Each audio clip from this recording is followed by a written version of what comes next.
Hello and welcome to today's live. I am excited for this. We are talking about how to create systems in your business.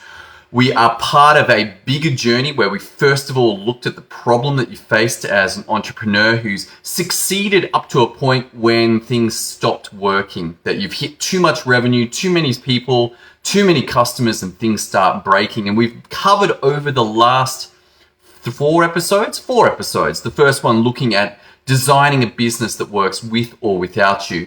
And we've broken those down into three previous parts. One, what needs to be done, what systems need to be in place. Next up, we looked at who, and then we looked at when. But today, this is an exciting one. This is how to do it. This is something that you're probably like, oh my goodness, I'm overwhelmed. It's such a daunting task. And you may well have already been through this experience, created a bunch of standard operating procedures or how to do stuff in your business, and then they just sit there. And you look at it and go, man, a lot of effort went into creating that, and I just don't know what to do. Or you got nothing in place and things are breaking. You're losing clients. You're not getting clients in the first place. You've got team disharmony. So let's give you a couple of principles for this. First of all, realize that systems are already operating in your business. They're just not documented. They're already there. How you do things is already going on. It's just not written down anywhere. So that's one of the targets out of this. And so how are you going to document that? Well, you've got a couple of options. One is that you could video yourself doing the work. So either using screen capture or even just your phone, set it up on a tripod and video yourself doing the work. This is going to give you a record of what's being done. And then you can go through that video step by step and pull out the various bits and pieces. You could also have an assistant do that. If you are short on time, you're like, you know what, just pull out all of the steps here and we'll put them together. The second option is that you run the system, you do the work, and as you go along, you document what's going on. Now, that might sound like a lot of work, so I want to give you a couple of tips.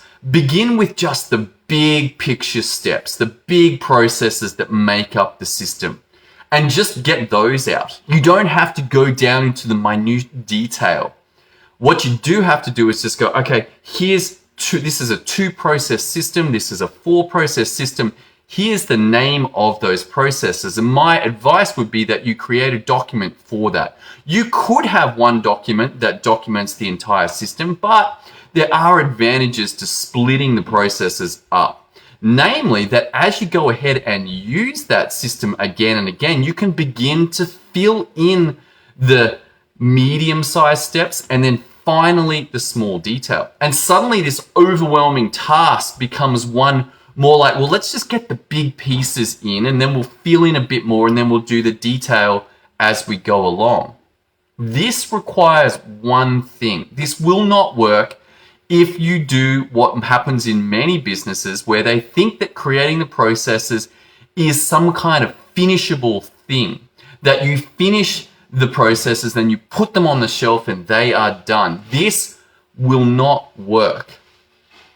This will not work. What you're going to end up in is a static picture of what the operating system of your business was at a point in time. But then as you go along, things will change, things will improve. You want to do more stuff, and those operating procedures will not grow with you. They will become a representation of a point in time, basically a dead set of instructions.